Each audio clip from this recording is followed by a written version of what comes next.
జోగులాంబ గద్వాల జిల్లాలో మరోసారి ethanol factory అలజడి రేపింది. రాజోలి మండలం పెద్ద ధన్వాడ గ్రామంలో ఆందోళనలు మిన్నంటాయి. ఇథనాల్ ఫ్యాక్టరీకి వ్యతిరేకంగా 12 గ్రామాల ప్రజలు నిరసనలు చేపట్టారు. గ్రామస్తులకు ప్రజా సంఘాల నాయకులు మద్దతు తెలిపారు. సమాచారం అందుకున్న పోలీసులు పెద్ద ధన్వాడలో భారీగా మోహరించారు. ఆందోళనకారులు పోలీసుల మధ్య వాగ్వాదం చోటు చేసుకుంది. కార్లు సామాగ్రికి ఆందోళనకారులు నిప్పంటించారు. కంపెనీ ఏర్పాటును వ్యతిరేకిస్తూ పెద్ద ఎత్తున నినాదాలు చేశారు.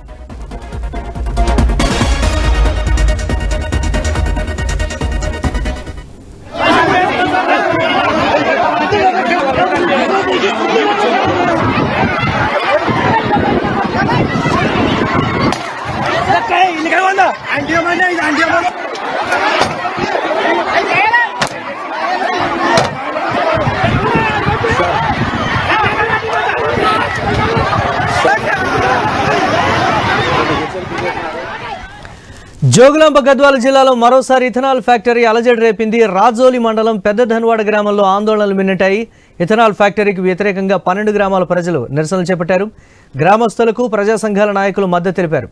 సమాచారం అందుకున్న పోలీసులు పెద్ద ధన్వాడలో భారీగా మోహరించారు. ఆందోళనకారులు పోలీసుల మధ్య వాగ్వాదం చోటు చేసుకుంది. కార్లు సామాగ్రికి ఆందోళనకారులు నిప్పంటించారు.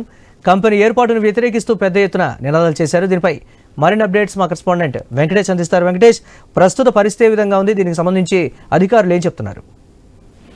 మురళి, జోగులాంబ గద్వాల జిల్లా ఇథనాల్ కంపెనీ ఏర్పాటు చేసేందుకు ఈ రోజు ఉదయం పెద్ద ధన్వాడలో పెద్ద ఉద్రిక్త వాతావరణం నెలకొందని చెప్పవచ్చు.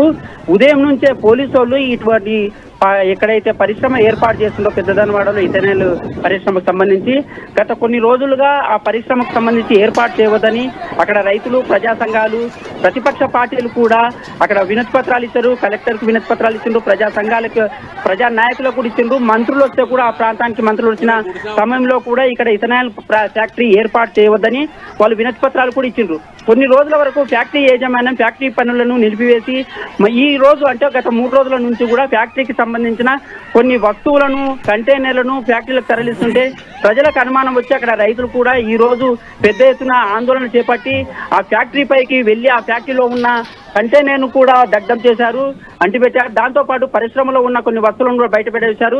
దీనికి సంబంధించి సమాచారం అందుకున్న పోలీసులు భారీ బందోబస్తు ఏర్పాటు చేశారు. అక్కడ భారీ ఎత్తున పోలీసులు అక్కడ ఇథనాల్ ఫ్యాక్టరీ ఏర్పాటు చేసిన ఫ్యాక్టరీ వద్దకు వెళ్లి ఆ రైతులను, ప్రజా సంఘాలను అయితే తరిమి కొట్టారని చెప్పవచ్చు. లాఠీ చార్జ్ కూడా అయింది. ఈ లాఠీ చార్జ్ లో మరియం అనే రైతు కూడా తీవ్ర గాయాలయ్యాయి. ఆమెను ఆసుపత్రి కూడా తరలించారు. ఈ సంఘటన నేపథ్యంలో ఉమ్మడి పాలమూరు జిల్లా వ్యాప్తంగా ఎక్కడ చూసినా గతంలో చూసుకుంటే సీఎం రేవంత్ రెడ్డి కొడంగల్ నియోజకవర్గంలో కూడా ఒక ఫార్మా కంపెనీ ఏర్పాటు చేస్తున్న నేపథ్యంలో ఒక గ్రామస్తులు కానీ అక్కడ రైతులు కానీ దాన్ని అడ్డుకున్నారు. దాన్ని అడ్డుకున్న పెద్ద ఎత్తున కూడా ఆందోళన చేశారు. ఈ నేపథ్యంలోనే సుప్రీంకోర్టు కూడా ఆ పరిశ్రమను అక్కడ ఏర్పాటు చేయకూడదని ఉత్తర్వులు జారీ చేసిన నేపథ్యంలో ప్రభుత్వం కూడా వెనుగాడు వేసిందని చెప్పొచ్చు. దీనికి సంబంధించి నిర్మల్ జిల్లాలో కూడా ఇథనాల్ పరిశ్రమకు సంబంధించిన ఏర్పాటు చేస్తున్న తరుణంలో కూడా అక్కడ కూడా ప్రజా సంఘాలు, ప్రతిపక్షాలు, రైతులు కూడా వారిని అడ్డగించిన ఆందోళన పెద్ద ఎత్తున చేస్తే అక్కడ చివరగా జిల్లా కలెక్టర్ సైతమే అక్కడ ఇథనాల్ ఫ్యాక్టరీని ఏర్పాటు చేయవద్దని అక్కడ ఆదేశాలు జారీ చేసిన నేపథ్యంలో ఇక్కడ ఐజాలో ఏర్పాటు చేస్తున్న దానికైతే రైతులు కానీ అక్కడ ప్రజా సంఘాలు కానీ వ్యతిరేకిస్తున్నాయి. Murali, right, thanks for updates Venkatesh.